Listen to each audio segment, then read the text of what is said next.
Winning games has just been so tough lately. Well, gotta get this gold, so might as well get my butt kicked again. Let's get it over with. Does this feel like you? Now, we all have had our fair share of games where things just don't go our way from the very beginning. And it happens sometimes when playing a game that's so random. So today, I'm going to be going over the 2 ways you should be playing Demon Hunter if you want to win. My name is Beefy Mac, and if you enjoy Rush Royale as much as our boy Charlie Brown here, hit that like button and make sure to subscribe. Alright, getting right into it. There's 2 ways I usually play Demon Hunter. Both strategies are very different from each other. The first one I'm going to be going into is a strategy where I use Summoner with multiple summoning to do what I call Oracle stacking. Oracle stacking to me is where I use the Oracle ability of Summoner and I use Harley Quinn to keep switching around cards until I get summoners, and it can pretty much be used to where you never run out of summons. This strategy works well because it's very consistent. You're never going to really get stuck early game and screwed over like the other strategy that I'm going to be talking about later in the video. But this is a very limited strategy. It's pretty much going to be dictated on how strong your sword card is, because it's going to be the only support card buffing damage. But on average, you could probably get anywhere from 58 to 70 Demon Hunters in a match. I pretty much recommend this to players under 3000 crit. And if you have a high level sword, definitely give this a shot. When playing this strategy of Demon Hunter, I find it best to just start out your games trying to Oracle stack as much as possible. So take all those Harley Quinns and keep copying summoners until you get 3 to 5 Demon Hunters that are about merge rank 4 or better. After that, you'll have plenty of blue swords saved up because you'll be merging away all the red ones as they come. And you want to try to coordinate all these blue swords to stack those Demon Hunters as much as you can. As you can see from this clip, from later on in the same game, if you're doing it right, your board should look something like this. Should have accumulated a nice amount of Demon Hunters on the board, be well over 20 stacks, and you should have a nice amount of swords that you can merge together to buff these guys. Honestly, at this point in the game, I would probably use the same strategy with the Oracle to swap around and get more Harley Quinns. But instead of copying more summoners, now we're going to switch over to the pace where we try to copy more swords. What I usually will do is I'll copy swords, and whenever I get a red one, I'll just absorb it with Scrapper to keep boosting up my Demon Hunters. And then merge the blue ones once I've accumulated a few of them together. And repeat the process, and you should pretty much be rocking and rolling. Okay, now moving on to the late part of the game. As you can see, I fast forwarded. Now you're going to be set in a predicament where you're basically just using your Scrapper to boost up your Demon Hunter numbers. If you've done this right, you should have 20, 30,000 plus mana just sitting around. As you can see, this game didn't work out too good for me. It was something I just threw together real fast. But if I would have took it serious, I could easily hit over 60 Demon Hunters with still having 30k mana sitting around. Basically, at this point in the game, you want to keep about 6 slots open on the board. Everything else will be Demon Hunters, and you're going to just take the Scrapper and go crazy and absorb everything you can. I recommend having at least a Merge Rank 1 Scrapper and a Merge Rank 2 Scrapper, just in case you get stuck. That'll help bail you out. But either way, as you can see, it works out pretty consistently. Alright, so as you can see here, I hit about 54 Demon Hunters. Not too good. I had 30k mana sitting in the bank. I really couldn't, merge anything at the moment. But that would all change within 1 or 2 rounds. This was easily on trajectory to hit a 65 to 70 Demon Hunter game. My best was 78 Demon Hunters in a PvP match. Let me know in the comments. Send me a screenshot, my Discord, if you guys end up beating that using this strategy. This strategy is going to be very reliant on your swords. So if you got max swords and you want to play Demon Hunter, definitely give this strategy a try. It's very fun and keeps you very entertained. Alrighty, now we're going to talk about the Demon Hunter Witch strategy. Demon Hunter Witch strategy, I have mixed feelings on. I feel like this deck is definitely superior to the other one in the sense of maximum potential. You now have the Demon Hunter being buffed by 2 cards. As you can see, you got a Witch and a Sword. The only issue with this is I find it very hard to set up your board early enough to where you can survive till later. Obviously that would change as you go up in critical damage and maybe have other better support cards, for instance Max Sword. It would be a lot easier. But if you're just a newer player looking to get the most rewards that you can out of Demon Hunter, probably want to go with option A. Okay, so starting off while playing this strategy, you're basically going to be working off 1 Demon Hunter, maybe 2 of them. So I would position a Demon Hunter on your growth tile early and then upgrade it with Dryad.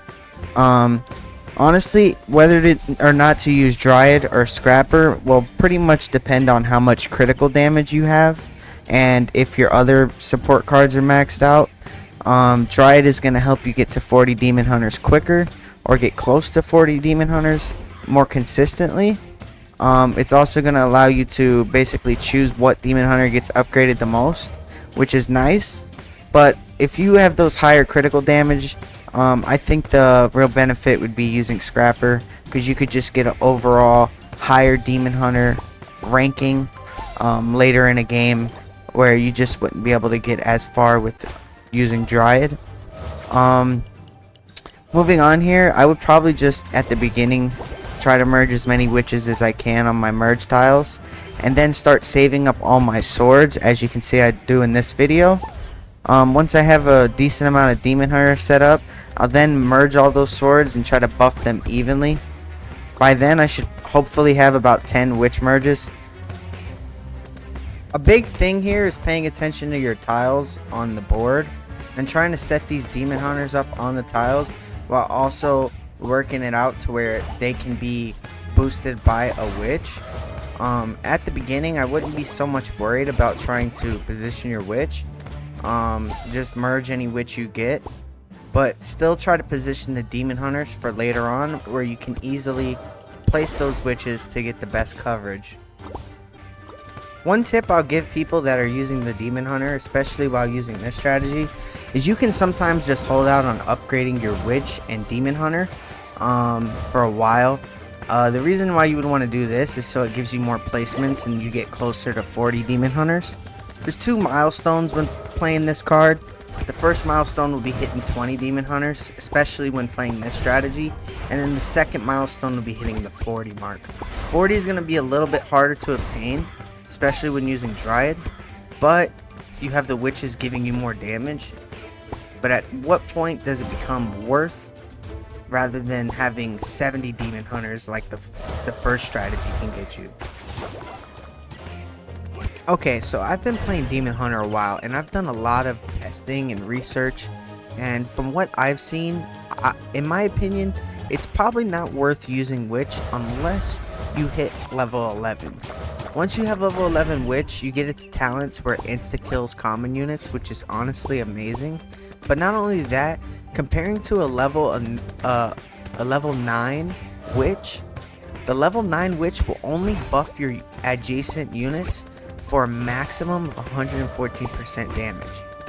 When doing a level 11, you can buff to up to 138%, which is still not that great.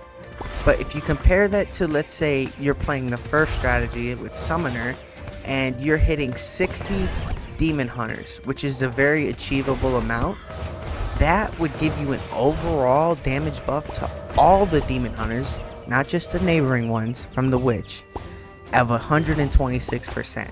And for every other Demon Hunter you go up past 60, that's an additional 7%. So in my theory, I think that if you're just not a high crit and can't play out the game to like very late without needing to get like 48, 49 Demon Hunters, which is achievable with the Witch strategy, it just takes a long time, then maybe go with Witch. Otherwise, I feel like you being able to push 65 to 70 demon hunters in a game, if you play it right, would give you more damage. Plus, it's not just to the neighboring unit of the witch, it's to all units that are demon hunters. So keep that in mind. Lastly, I'm going to add here that when playing Summoner, I do find it a lot easier to just spam swords merges. So I do end up stacking all my swords perfectly on my units. But while playing the witch method, it's just a matter of just saving the swords and playing them all at the same time once your board is a little bit more set up. And you'll easily get them maxed out as well. Alright, lastly here, I'm going to go through and show you guys my armor. I use the same armor in both of those videos. First of all, I'm going to talk about the spear. The spear is the most important thing when it comes to Demon Hunter. Demon Hunter is the only unit that doesn't get attack speed for every merge it goes up. So without it, it would be pretty crippled. Second off, I use Hunter Jacket. It just matches my faction and it's pretty good. It's pretty annoying to any other player who's, relying on attack speed, such as like other Demon Hunter players. And then Amulet of Growth. If you guys aren't using Amulet of Growth and you have any other amulet, I would just start over, because Amulet of Growth is the strongest one and pretty much the only one you should be using. Next off, like I said, attack speed's huge with Demon Hunter. So if I'm using Cleanse on Demon Hunter, I will sometimes use Captain. This will help you a lot because at, I believe, level 15, you get the Anchor.